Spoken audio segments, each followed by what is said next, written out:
இப்போ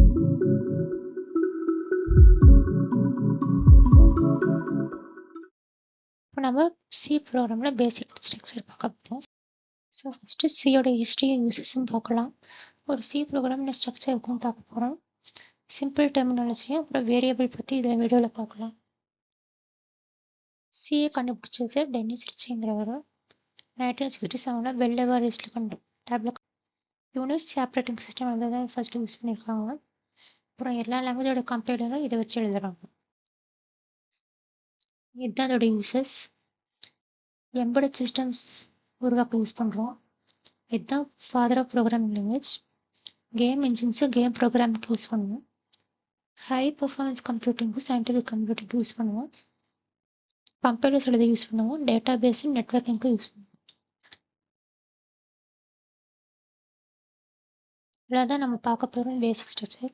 first documentation இருக்கும், linkage இருக்கும், global declaration, main function, sub function இருக்கும். டாக்குமெண்டேஷன்னா ஒரு ப்ரோக்ராமில் அந்த ஆத்தரோட டீட்டெயில்ஸ் என்ன, ப்ரோக்ராமோட டீட்டெயில்ஸ் என்ன, அதோட ரெஃபரன்ஸ் என்ன எல்லாத்தையும் சொல்கிறது தான் டாக்குமெண்டேஷன். அது கமெண்ட் லைன் செக்ஷனில் போட்டு கம்பைலர் ரீட் பண்ணாது ப்ரோக்ராமர் ஈஸியாக புரிஞ்சிக்க முடியும். லிங்கேஜ் அப்படின்னா சியில் வந்து சில ஃபங்க்ஷன்ஸு இல்லை சில ஆப்ரேஷன்ஸ்லாம் செய்கிறதுக்காக சில லைப்ரரி ஆக்சஸ் பண்ணி செய்கிற மாதிரி இருக்கும். அந்த லைப்ரரிக்கு பொறுத்த லிங்கேஜ். அந்த லைப்ரரிக்குள்ள இருக்க ஒரு ஹெடர் ஃபைல் இருக்கும், .h போட்டு டினோட் பண்ணிருக்கும்.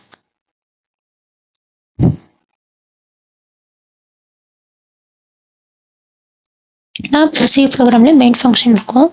மெயின் ஃபங்க்ஷனில் தான் எல்லா பேசிக் ஃபங்க்ஷனும் ஆக்சஸ் பண்ண முடியும். சப் ஃபங்க்ஷனுங்கிறது நம்ம கொடுக்குற யூசர் டிஃபைன் ஃபங்க்ஷனில் நமக்கு ஏற்ற மாதிரி சில கோடு அதுக்கேற்ற மாதிரி எழுதிக்க முடியும். அந்த சப் ஃபங்க்ஷன் எல்லாமே நம்ம செய்கிற வேலையை கோடை வந்து ரிலேபிளாக மாற்றிக்கும். வேரியபிள்னால் நம்ம கொடுக்குற லிட்டர்னால் கான்ஸ்டன்ட்னு அர்த்தம். அந்த லிட்டரில் வந்து ஒரு மெமரி செல் ஸ்டோர் இருக்கும். அந்த மெமரி செல்லுக்கு ஒரு பேர் வச்சோம் அப்படின்னா அந்த பேரை வச்சு ஈஸியாக ஆக்சஸ் பண்ணிக்க முடியும். அதுக்கு பார்த்தீங்கன்னா ஐடென்டிஃபைஸ்னு டெக்னிக்கலாக சொல்லுவாங்க. இந்த வேரியபிள் எப்படி டிக்ளேர் பண்ண ஒரு ரூல் இருக்குது, அதுக்கு டைப்ஸ் இருக்குது. ஸ்டாட்டிக் வேரியபிள்னா ரிசர்வ்டு கீவேர்ட்ஸ். இதை வந்து நம்ம யூசருக்கு டிஃபைன்டு டிக்ளேர் பண்ண முடியாது. ஆனால் அது வந்து எல்லா சீக்ரெட் ப்ரோக்ராம்லேயும் முக்கியமான ஃபங்க்ஷன் பண்ணும். யூசர் டிஃபைன்னா நம்மளே டிக்ளேர் பண்ணிக்கலாம். வேலிட் வேரியபிள்னா அதோடைய வேலிடிட்டி செக் பண்ணுறது. ஃபஸ்ட்டு 31 கேரக்டர்ஸ் தான் அதை வந்து டிஃப்ரென்ஷியேட் பண்ண கம்பைலர். அதுக்கு மேலே பண்ண முடியாது. ஒரு வேரியபிள் டிக்ளேர் பண்ண முன்னாடி அது ஆல்ஃபா நியூமரிக் கேரக்டர்ஸாக இருக்கலாம். ஆனால் நம்பரில் ஸ்டார்ட் ஆகக்கூடாது. ஸ்பெஷல் கேரக்டர்ஸ் இருக்கக்கூடாது. ஸ்பேஸுக்கு பதிலாக அண்டர்ஸ்கோர் யூஸ் பண்ணிக்கலாம். வேரியபிளுக்கு முன்னாடி ஒரு டேட்டா டைப் நிச்சயமாக இருக்கும். ஃபங்க்ஷன் முன்னாடியே கூட நம்ம டேட்டா டைப் போட்டுக்கணும். இந்த 32 கீவேர்டில் எதுவுமே நம்ம யூசர் டிஃபைனுக்கு யூஸ் பண்ண முடியாது. இதுதான் அதோட எக்ஸாம்பிள்.